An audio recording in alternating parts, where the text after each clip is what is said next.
Salam sejahtera kepada tuan-tuan dan puan-puan. Nama saya Lee Keyen. Saya rakan saya akan membentangkan tentang topik hukum kanun Melaka. Berdasarkan Malaya Analis, sistem peradilan terawal telah diwujudkan pada zaman awal Melaka. Penguasa Melaka awal menggumalkan kod pengadilan dan menguatkuasakan peraturan adat dan agama yang menjaga ketertiban sosial.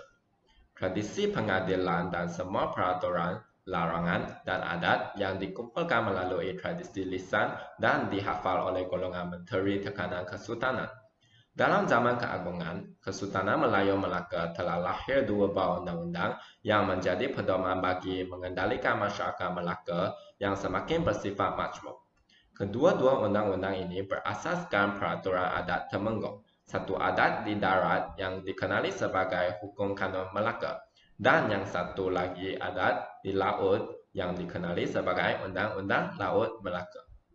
Hukum Kanun Melaka adalah kod undang-undang Kesultanan Melaka.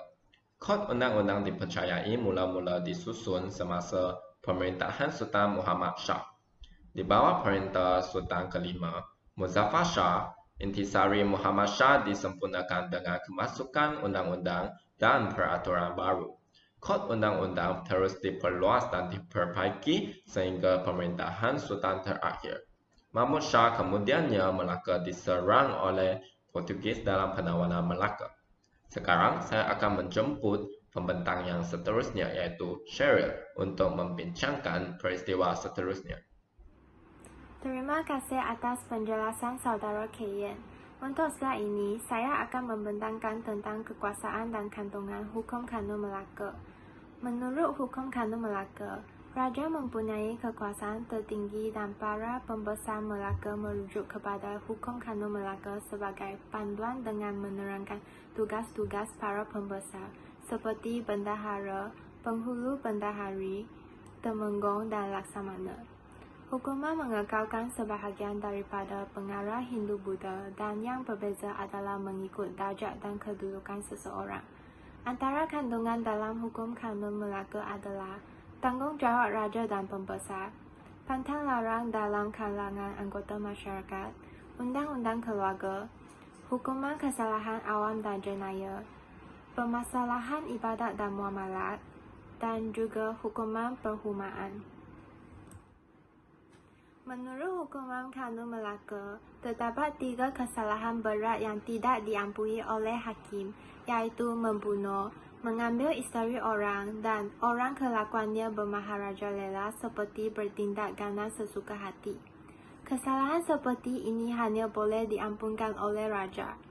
Walau bagaimanapun, raja adalah kebal daripada sebarang undang-undang. Sebagai contoh, walaupun Sultan Mahmud Shah pernah berzina dan mengatur pembunuhan, baginda tidak dihukum. Hukum Kanun Melaka diterap dalam pelbagai undang-undang kerajaan Melayu. Hal ini dapat dibuktikan melalui pelaksanaan Undang-Undang 99 Perak, Hukum Kanun Pahang dan Undang-Undang Johor. Selain itu, Hukum Kanun Melaka digunakan oleh Kerajaan Aceh Darussalam dalam adat Aceh. Kesimpulannya, Hukum Kanun Melaka merupakan dokumen yang digubal sebagai panduan pemerintahan dan peraturan untuk masyarakat supaya dapat memupuk perpaduan antara masyarakat berbilang kaum. Tanpa undang-undang, huru-hara dan jenayah akan berlaku.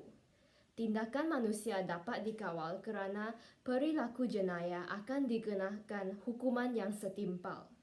Akibatnya, sistem sosial yang adil dapat dipertahankan dan hak golongan raja dan rakyat turut dipelihara. Tegasnya, Hukum Kanun Melaka dapat mengukuhkan institusi Beraja Melaka dan menjadi contoh baik untuk pemerintahan yang bertujuan menjamin keharmonian masyarakat. Itu sajalah daripada kami. Sekian, terima kasih.